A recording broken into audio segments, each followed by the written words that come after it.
Shalom Bapak Ibu Saudara yang terkasih di dalam Tuhan. Hari ini kita akan merenungkan bagian firman Tuhan dari Yosua 11 dan 12. Secara khusus kita akan membahas Yosua 12 ayat 6 dan 7. Yosua 12 ayat 6 dan 7. Musa hamba Tuhan itu beserta orang Israel telah mengalahkan mereka, dan Musa hamba Tuhan itu telah memberikan daerah itu kepada orang Ruben, orang Gad, dan suku Manasye yang setengah itu menjadi milik mereka. Inilah raja negeri yang dikalahkan oleh Yosua dan oleh orang Israel di sebelah barat sungai Yordan, dari Baal-Gad di lembah gunung Libanon sampai pegunungan gundul yang mendaki ke arah Seir. Negara ini diberikan Yosua kepada suku-suku Israel menjadi miliknya menurut pembagiannya. Kalau kita lihat dari bagian sebelumnya, pasal 10 dan 11 menekankan tentang wilayah, tetapi di pasal 12 menekankan tentang raja-raja yang dikalahkan oleh bangsa Israel. Yang menarik, kenapa saya tadi juga bacakan ayat 6 dan 7, di sini ada pergantian pemimpin. Di ayat yang ke-6, Musa hamba Tuhan itu, bagaimana Tuhan memakai Musa untuk boleh mengalahkan musuh-musuhnya dan mendapatkan daerah yang mereka bisa kuasai. Kemudian Yosua juga melakukan hal yang sama. Kalau kita melihat dua pemimpin ini dipakai oleh Tuhan, bagaimana Musa dengan kuasa dari Tuhan boleh memimpin setiap peperangan yang dilakukan. Lalu ketika Musa digantikan oleh Yosua, Yosua pun juga melakukan hal yang sama.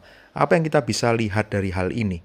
Yang menarik ketika berbicara tentang peperangan ini melawan raja-raja, di situ dikatakan Musa hamba Tuhan.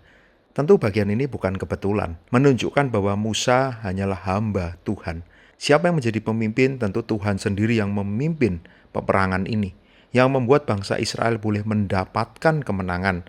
Dan karena ini adalah peperangan yang dipimpin oleh Tuhan, ketika Musa tidak bisa lagi memimpin bangsanya, Tuhan pun akan mengirim pemimpin selanjutnya, yaitu Yosua, untuk boleh memimpin peperangan yang sama, yaitu Tuhan yang memimpin peperangan sehingga memberikan kemenangan kepada Yosua. Ada daftar banyak raja yang dikalahkan oleh Yosua. Kalau kita coba aplikasikan di dalam hidup kita saat ini, bukankah di dalam hidup kita semua adalah milik Tuhan, semua di dalam kedaulatan Tuhan, semua di dalam kuasa Tuhan, semua di dalam rancangan Tuhan? Kalau kita gambarkan mungkin kehidupan kita sekarang seperti peperangan itu. Ini adalah peperangannya Tuhan. Ketika kita bergumul dengan kehidupan kita, dengan segala tantangan, ini bukan tentang kita. Kita pun hanyalah hamba. Kita hanyalah anak-anak yang harus berserah kepada Bapa, yang mengandalkan kekuatan dari Tuhan, dari pemilik hidup kita. Biarlah kita boleh belajar dari bagian ini. Ini bukan tentang kita, tapi tentang Tuhan. Kalau kita boleh mendapatkan kemenangan, keberhasilan, kesuksesan, itu dari Tuhan. Bahkan ada masanya mungkin kita tidak bisa melanjutkan peperangan ini lagi karena banyak hal. Tetapi ketika ini adalah rancangan Tuhan, pekerjaan Tuhan, bahkan Tuhan pun akan memberikan penggantinya. Dalam konteks gereja, ketika gereja Tuhan ada, ketika gereja kita boleh ada sampai hari ini, tentu ini adalah semua tentang Tuhan. Bukan tentang kita, bukan tentang pemimpin-pemimpin yang ada saat ini. Bahkan kalau kita melihat apa yang firman Tuhan katakan juga terbukti. Dari gereja ini berdiri ada pemimpin-pemimpin yang terus berganti sampai hari ini.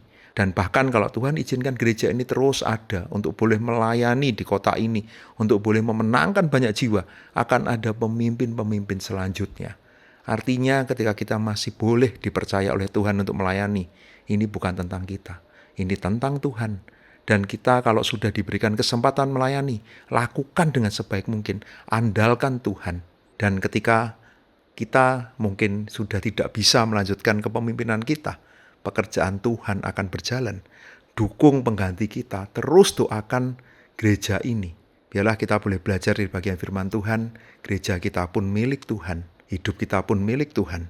Kita hanyalah hamba yang mau taat kepada Tuhan pemilik hidup kita. Mari kita berdoa.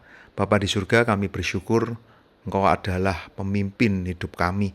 Engkau yang berperang dan kami hanyalah hamba yang taat. Kalau hari ini Tuhan percayakan kami mau lakukan kehidupan kami, pelayanan kami dengan sebaik mungkin. Dan kami percaya ini adalah pekerjaan Tuhan. Bukan tentang kami, bukan kami yang menggantikan pekerjaan Tuhan. Tapi kalau Tuhan mau, pekerjaan Tuhan akan terus berjalan. Bahkan gereja ini pun akan terus ada untuk membawa jiwa-jiwa kepada Engkau. Di dalam nama Tuhan Yesus kami berdoa. Amin.